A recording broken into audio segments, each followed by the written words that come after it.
Hi நண்பர்களே! What I eat இன் அ டேல இன்னைக்கு மார்னிங் பிரேக்ஃபாஸ்ட்க்கு நான் இட்லி தான் பண்ணேன். இட்லிக்கு சைட் டிஷ் தக்காளி சட்னி தான் பண்ணேன். கார சட்னி தான் பண்ணேன். சூப்பராக இருந்துச்சு. ரொம்ப சாஃப்டாக இருந்துச்சு. நேற்று நைட் தான் மாவு அரைச்சி வச்சேன். ஸோ சாஃப்டாக இருந்துச்சு. மாவு அரைச்சி ஃபஸ்ட்டு டே ஊற்றும்போது செம சாஃப்டாக இருக்கும். நல்லா புசு புசுன்னு. ஸோ அந்த டைமில் இட்லி ஊற்றிக்கிறது அப்போ தான் நல்லாயிருக்கும். அதுக்கப்புறம் அது கொஞ்சம் சாஃப்ட்னஸ் கம்மியாக தான் இருக்குது. அடுத்து மதியானம் லஞ்சுக்கு என்ன பிளான் பண்ணலாம் அப்படின்னு பார்க்கும்போது ரசம் தான் பிளான் பண்ணேன். ரொம்ப சிம்பிள் ரெசிபி தான். ஏன்னா எனக்கு ஒரே கோல்டு. ஸோ பசங்களுக்கும் அப்படி தான் இருக்குது. உடம்பு சரியில்லை. ஸோ என்ன சாப்பிட்றது பெருசாக ஒன்றும் பிடிக்கல எங்களுக்கு. ஸோ ஆனால் பாவக்காய் இருந்துச்சு.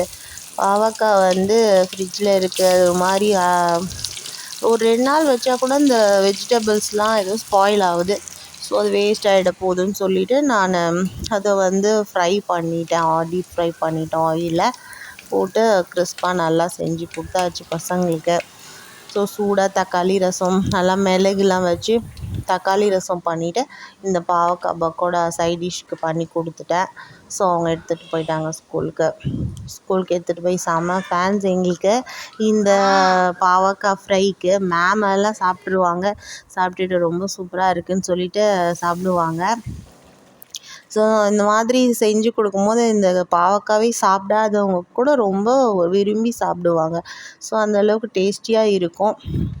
கண்டிப்பாக செஞ்சு சாப்பிட்டு பார்த்தவங்களுக்கு தெரியும். ஸோ இன்றைக்கி எங்களோட லன்ச் மெனு இது தான்.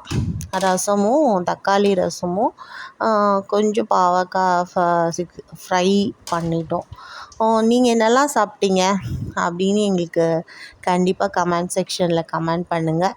உங்களுக்கு எங்கள் சேனல் பிடிச்சிருந்துச்சுன்னா லைக் பண்ணுங்கள், ஷேர் பண்ணுங்கள், கமெண்ட் பண்ணுங்கள்.